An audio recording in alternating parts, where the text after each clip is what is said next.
You know what I didn't like about Django Unchained? What, the 400 or 500 uses of the N-word? What? No, wait.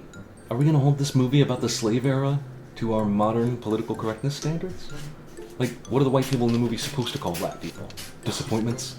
Are we gonna use something innocuous so that we don't get any historical accuracy into our Oh, ears? there's a difference between historical accuracy and overkill, man. Use that word like 3 times a sentence in that. That's not an exaggeration at all. You want to talk about historical accuracy? Let's talk about Jackie Brown. Let's talk about Pulp Fiction. Okay, let's talk These about movies it. are both set in the 90s and shot in the 90s. The single most PC era that has ever existed, and the N-word's all over both of those movies. I mean, in Pulp Fiction, Tarantino says the word like it's a stutter. And he says it to Samuel L. Jackson's face. I mean, that guy's got to have titanium balls. I don't know, I think people are just too sensitive about words these days. People are too sensitive about some words these days. The N-word, they're not being too sensitive. That word is toxic. There's only one word more controversial than that. Which is?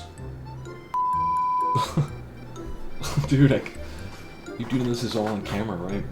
Like, I cannot believe you just said that.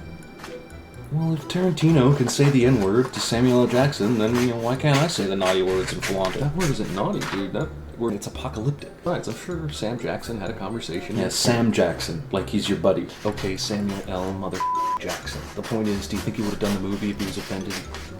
Well, he certainly wasn't offended by the paycheck. Dude, everybody worked for scale in that movie. It was made for $8 million, and half of that probably went to the GIMP. GIMP doesn't cost anything. Come on.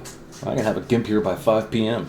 with accessories. The point is, about Django Unchained, I didn't like the scene where they're taking Django to the mine. Yeah, well, what was wrong with that? Well, everything. It feels tacked on. Like, Tarantino indulges his acting bug again, playing an Australian slave driver, alright? The scene's only there so they can pay off the horrible things Django did. Django was the hero. Well, was he? Was he really?